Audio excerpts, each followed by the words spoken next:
The only real difference between him and Basil is that he was small and had a very large hen-pecking wife. So I didn't have any problems with... Imagine a television show so perfectly crafted that just 12 episodes were enough to cement it as one of the greatest sitcoms ever made.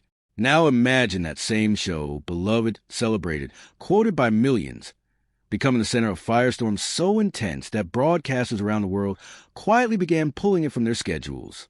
No dramatic announcement, no press conference, just a slow and uncomfortable disappearance from screens that had once welcomed it with open arms. That is exactly what happened to Fawlty Towers, and the story behind it is far more layered, far more human, and far more fascinating than most people realize. Because this was never simply about one offensive joke. It was about the collision between a piece of genuine comedic genius and a world that had changed dramatically since the day that genius was first unleashed. To understand how Fawlty Towers ended up at the center of one of British television's most debated controversies, you have to go back to where the whole thing began. Not in a writer's room, not in a BBC boardroom, but in a slightly run-down hotel on the English Riviera. In 1970, John Cleese and the rest of the Monty Python team were filming in Torquay, a quiet seaside town in Devon that probably did not expect to become the unlikely birthplace of a television legend. They needed somewhere to stay, and the Gleneagles Hotel seemed like a perfectly reasonable choice. What they encountered instead was one of the most unintentionally comic experiences any of them had ever lived through. The hotel was managed by a man named Donald Sinclair, and Sinclair was, by every account, a catastrophically unsuitable person to be running a hotel. He treated guests not as valued customers, but as suspicious intruders who needed to be tolerated at best and actively discouraged at worst. He was rude without apology, erratic without explanation, and possessed of an almost supernatural ability to make every situation worse than he found it. When Eric Idle left his briefcase unattended in the lobby for a few moments, Sinclair did not ask whose it was or leave it somewhere safe. He picked it up and threw it over a garden wall, apparently convinced it might be a bomb. When Terry Gilliam used his cutlery in a way that Sinclair considered incorrect, the manager marched over and corrected him as though the fate of civilization depended on proper fork technique. For most people, an experience like that would simply become an irritating story to tell at dinner parties. For John Cleese, it was something else entirely. Cleese had been sharpening his observational instincts since his school days in Weston-super-Mare, where he had grown up the only child of a quietly eccentric family. His father had actually changed the family's surname from Cheese to Cleese before John was born, apparently deciding that running an insurance business under the name Cheese was not the most dignified of options. By the time Cleese arrived at Cambridge to study law and stumbled almost accidentally into the Footlights Comedy Club, he had developed a very particular gift: the ability to watch someone make a complete fool of themselves and immediately understand the comic architecture of what he was seeing.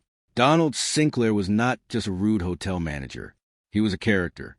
He was a man so completely wrong for his own life that watching him operate was almost like watching a piece of absurdist theater. Cleese took notes. Not immediately, not in the lobby of the Gleneagles while dodging flying briefcases, but mentally, in the way that all great comedy writers do. He stored the experience, turned it over, examined it from every angle, and eventually brought it to his then-wife and writing partner Connie Booth, together. They began constructing something that would take all the raw, chaotic energy of that Torquay disaster and shape it into something precise, controlled, and devastatingly funny. Fawlty Towers premiered on the BBC in September 1975, and the initial critical response was, to put it generously, mixed. Some reviewers genuinely did not know what to make of it.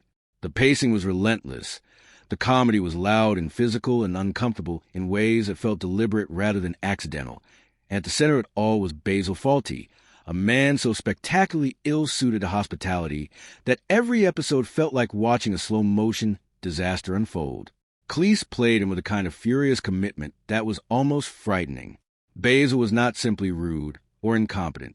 He was a man consumed by a fantasy of respectability and refinement that he could never quite reach, constantly undermined by his own snobbery, his own panic, and his own staggering inability to let anything go.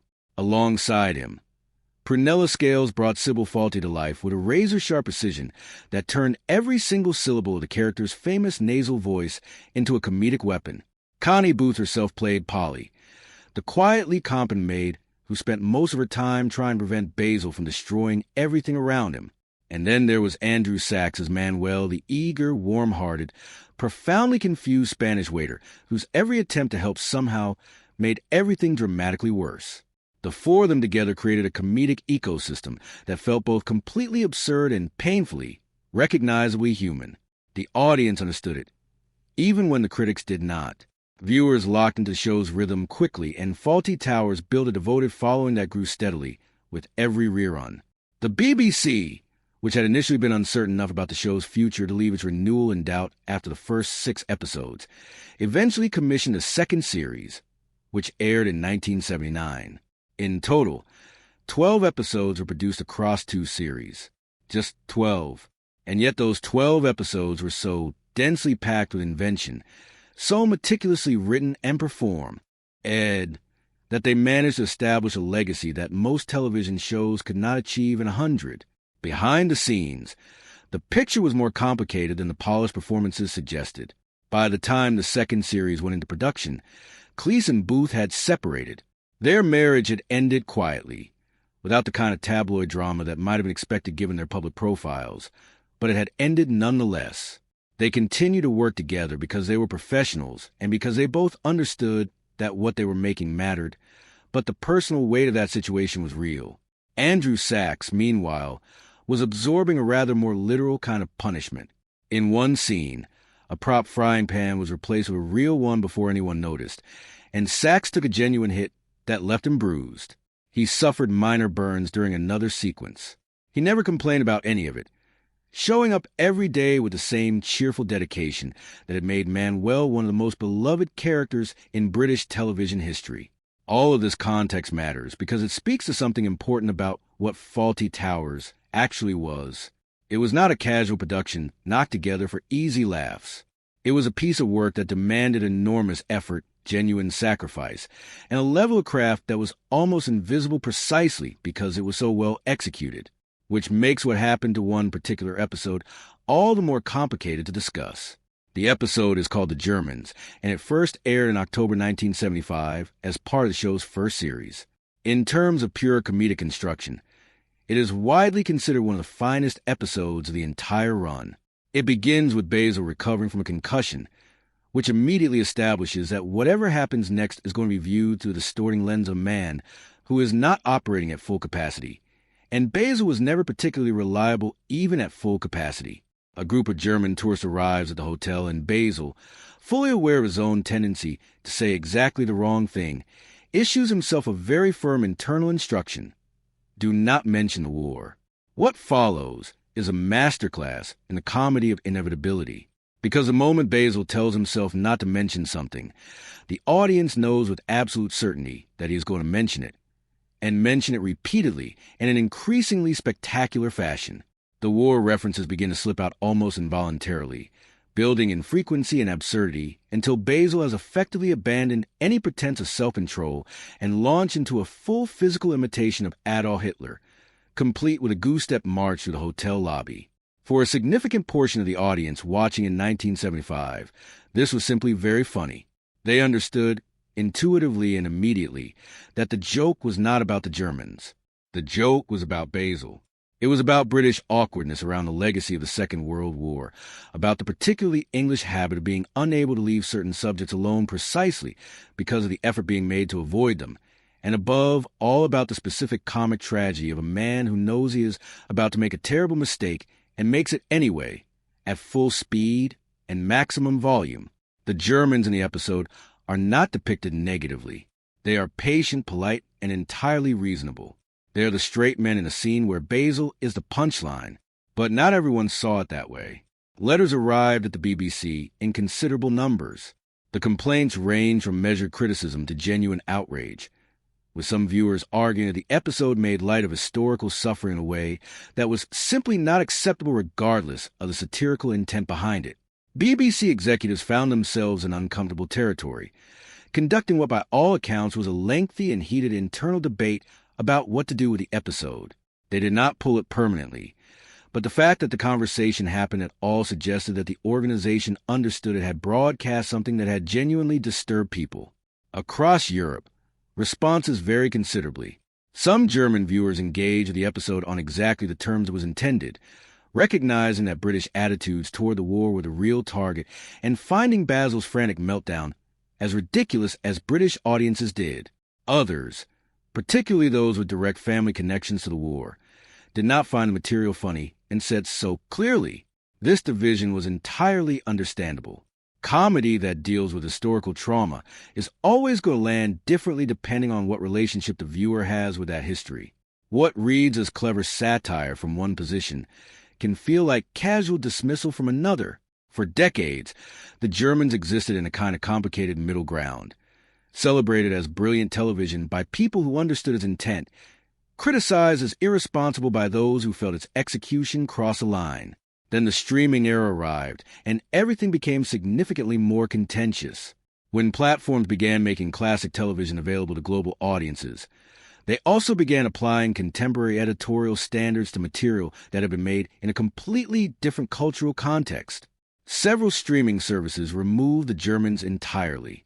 Others edited specific scenes, cutting the goose step or trimming the most extended war references. The reaction from fans of the show was swift and fierce. The debate that followed was genuinely interesting, even if it was not always conducted at the highest intellectual level. On one side were those who argued that removing or editing the episode was a form of censorship that fundamentally misunderstood what Fawlty Towers was doing. They pointed out that the show had never been about punching down at easy targets. Its entire comedic engine was powered by exposing the absurdity of people like Basil, who were so consumed by their own snobbery and self-importance that they were constitutionally incapable of seeing what was obvious to everyone around them. To edit Basil's breakdown was, in this view, to remove the very thing that made the episode work, the spectacular, unavoidable consequence of his own character flaws. On the other side were those who argued that historical context does not make every joke permanently acceptable, and that a piece of comedy produced in 1975 for a primarily British audience might reasonably need to be approached differently when being served to an international audience in the 21st century. This was not necessarily an argument for a permanent erasure, but for thoughtful contextualization, the addition of framing information, the kind of editorial care that recognizes the difference between what something meant when it was made and what it might communicate to someone encountering it without any of that background. John Cleese entered this debate with characteristic directness. He had never been someone who retreated from controversy or softened his positions to make himself easy to defend, and he was not about to start. He argued forcefully that the episode had been misread by those who objected to it, that the satirical target was always British behavior rather than German identity, and that the broader cultural trend toward retrospectively judging old comedy by current standards risked doing serious damage to the tradition of using humor to confront uncomfortable truths. He made these arguments publicly, repeatedly, and with the kind of vigor that suggested he genuinely believed them rather than simply performing outrage for attention. And the core of what he was saying was not wrong. Fawlty Towers, at its best, was always a show about the gap between how people imagined themselves and how they actually behaved. Basil fancied himself a sophisticated operator moving in refined circles, and the comedy was generated entirely by the relentless, merciless exposure of the distance between that self-image and the chaotic reality. The Germans did not break this formula. It extended it into territory that was uncomfortable precisely because the subject matter was weighty, and it used that discomfort to make the point more sharply. What the controversy ultimately revealed was something that was already present in the show from the beginning. That great comedy almost always involves some degree of risk. The things that make audiences laugh hardest are frequently the things that make other audiences most uncomfortable, and the line between those responses is rarely as clear as either side of the debate tends to assume. Fawlty Towers understood this instinctively. It never played it safe. It built its entire identity on a foundation of controlled chaos, on the willingness to follow its own logic all the way to the edge and then keep going. The cast who made it possible left behind legacies that were as varied and human as the characters they played. Connie Booth, who co-wrote every episode and helped shape the show's voice as much as anyone, walked away from entertainment entirely after Fawlty Towers, and built a second career as a psychotherapist. Prunella Scales continued acting for decades, demonstrating in film and television roles the same precise intelligence she brought to Sybil, though in later years she faced the deeply difficult challenge of living with vascular dementia. Andrew Sachs kept working in television until closer to the end of his life, passing away in 2016 after his own struggle with dementia. The Major Gowan, played by Ballard Berkeley, passed away in 1988. Brian Hall, who played Terry the Chef, died in 1997. And John Cleese himself kept going, kept pushing, kept finding new ways to irritate the comfortable and entertain everyone else. His announcement in 2023 that he was developing a reboot of Fawlty Towers with his daughter Camilla generated a kind of excited, anxious debate that only a truly beloved property can produce. Whether a new version can recapture what the original achieved is a question that almost certainly cannot be answered until it's actually seen, and possibly not even then. What can be said with confidence is that the original 12 episodes remain extraordinary. They were produced under difficult personal circumstances by people who gave more of themselves than most audiences ever knew. They introduced characters who became permanently embedded in British cultural consciousness.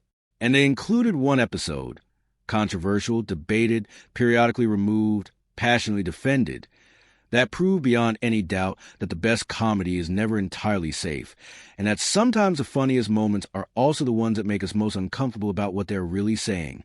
The scene that brought Fawlty Towers its greatest controversy did not ultimately destroy it. If anything, it ensured that the conversation about the show would never quite end.